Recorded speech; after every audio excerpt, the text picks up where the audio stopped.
Hey, what's up everyone? Today we're going to talk a little topwaters. And I have to admit, I'm stealing this question from my private group. My private group asks a whole bunch of questions all the time. We get into like some crazy detail about stuff. Not only do I have like different things like the Alabama waters, deep waters. I mean, I got all kinds of stuff like that on there, but we get into like the nitty gritty of a lot of different things. This one's gonna be a little bit more basic because the question to me, it's not a basic question, but I think I can explain it very well. I've thought about it for a little bit, and this is the best way I know how. The question is I throw a ton of sexy dogs, like walking the dog style baits. So I'm a topwater fisherman. I love throwing a frog, any kind of topwaters. Tons of my videos in tournaments and or just me fishing is throwing a topwater. Even when I do shows for like Andrew Upshaw, I've done a lot of Let's Fish TV, I'm throwing a topwater. When I've done pro team journals, pop and perch, right? There's just a lot of different stuff I've done throwing topwater. So I'm just one of those guys. I like it. I can't say anything else about it. I think it's one of the most overlooked baits there is. What I mean by that is I think it gets grouped in this little bitty category and people want to go throw one. I think they just forget about it a lot of times. I think they're scared to go throw it. I think you got to go throw it a long time sometimes. I think the topwater is sometimes put in this in these certain conditions, right? It has to be early in the morning or late in the evening, or it has to be cloudy and all these different things. So I've gone over a lot of different stuff over when I throw a topwater. Now, the question was, when do I throw this over this? This is a Mock Baits Patroller. I have thrown from the very get-go. I've been a guy who threw a Whopper Plopper a lot. I have messed around with the Chopo a lot.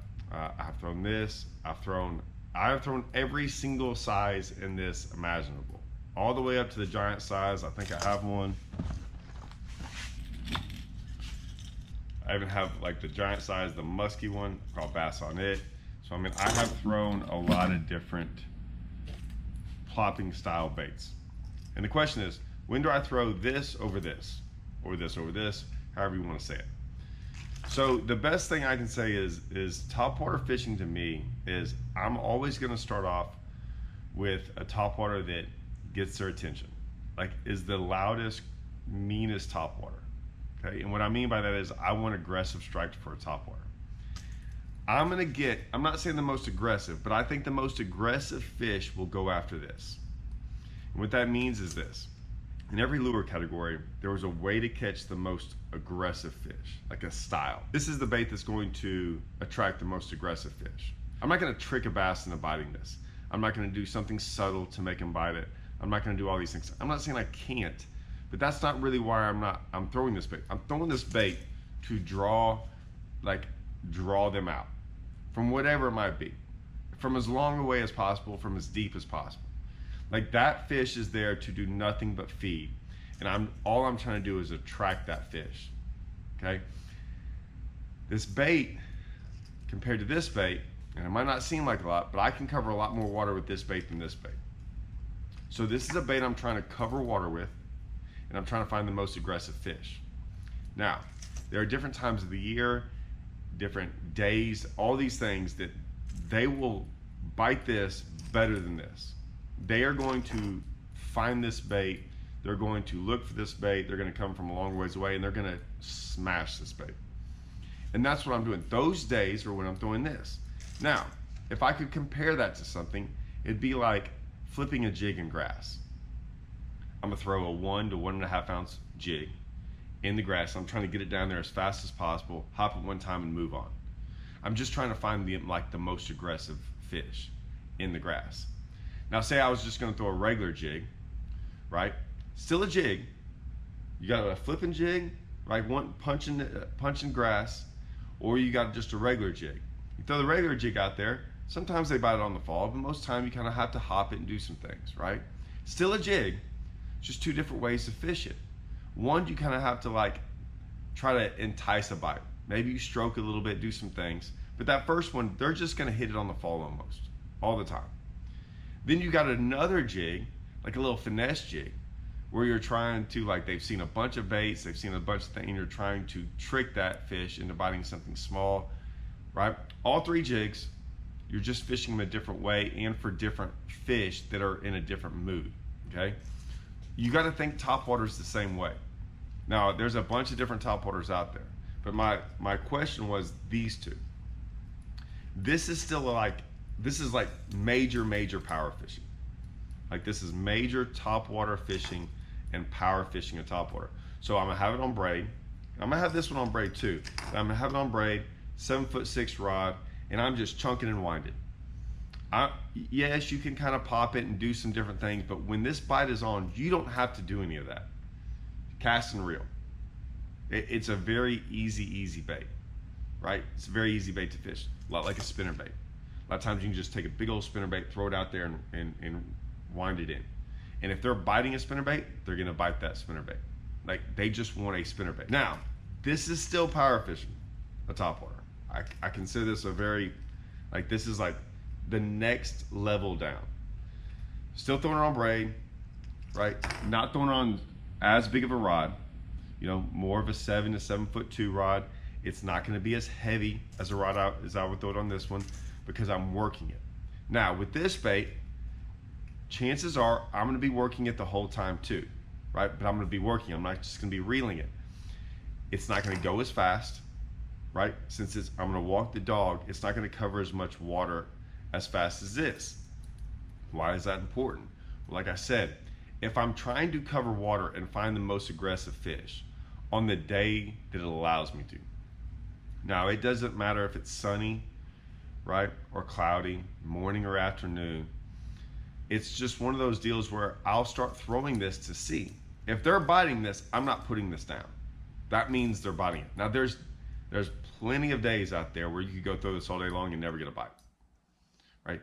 That tells you that. The great thing about the baits when you're throwing these like aggressive style baits is they let you know really quick whether or not they want to bite it or not. Okay, I've never seen, ever hardly, where usually you can throw this and if they're biting it, you're going to get bit very quickly on it. Now, what does that mean very quickly? Sometimes within the first 5 minutes to 10 minutes. If you're throwing around the right stuff, like down a bank, over grass, whatever it is, and you think there's fish in the area, they're going to let you know very quickly whether or not they want something so aggressive. If not, I might start throwing this, right? Maybe they want something that is still aggressive, but it's now walking, is not moving so fast, right? It's staying in an area longer. It's going back and forth. They're looking at it, and it's not so much about the sound or the noise, they're watching the movement of it. This is more of just a straight on, making some noise, making some commotion, and they're up there ready to feed. Same thing with this, but this one, if you've watched them underneath this thing, a lot of times in clear water, you'll see them try to bite a sexy dog. They'll get up underneath it before they eat it. 9 times out of 10, they're not doing that with this. They just get up, I mean, they come from wherever, and as soon as they see it, they explode on it. A lot of times that's not the case with this. So you're enticing them. You're trying to trigger them a little bit more. I can start getting into more topwaters that are more subtle, right? And you have to do certain things. Now, like I said, there's 100 different topwaters out there. I'm trying to probably talk about the 2 that I think, there's like 3 or 4 that I think are like the most basic, and that's not in a bad way. I mean, I think that you can pretty much get away with all your topwater fishing with about 4 topwaters. These are 2 of the 4, okay? So like I said, I throw this one more. I still want an aggressive fish.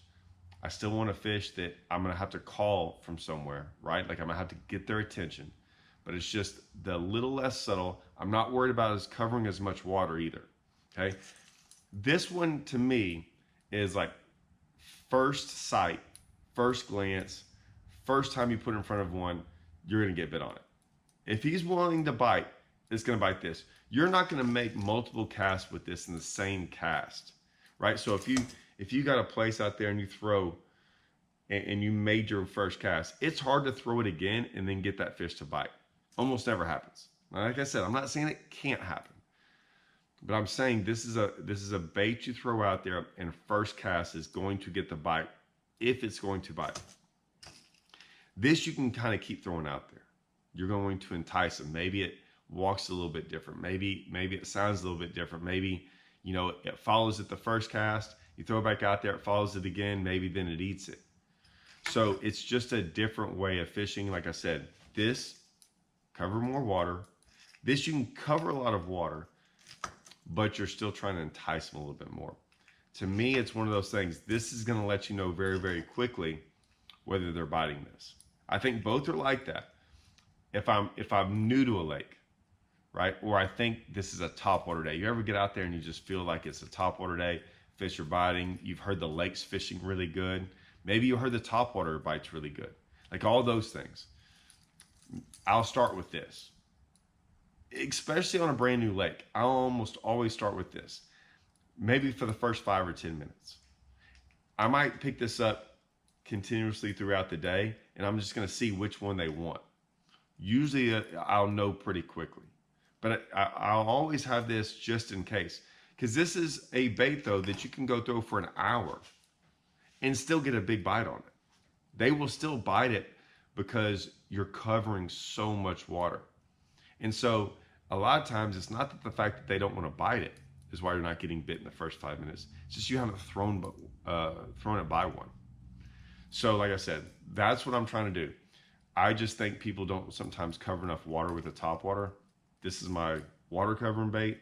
This is my next level water covering bait, but with a little more, I'm going to try to entice a bite. So that's what I could say. When we get into colors and all those things, I'll be honest with you, I can get away with black like 90% of the time. I will go white, black, and like a really clearish one. Now size does make a difference. Maybe that's a whole nother video. And if y'all start asking about that, I'll go into that. Here, I got like 2 or 3 colors as well. Like I'll throw this one if it's really cloudy. I'll throw a clearish one if it's really sunny and the water's clear. I will be honest with y'all. When Strike King started making this one with the hard knock, and you can hear it, I almost throw the hard knock exclusive now. Just saying. So I wish I could tell y'all why. I just seem to get more bites on it. So I throw the hard knock now from here on out. I've got other ones in here that aren't hard knocks, but these are now what I'm getting and buying every time. So I'll have these links in the description. I'm sure you can get both these at Tackle Warehouse. So anyways, I hope that answers y'all's question. Thanks guys.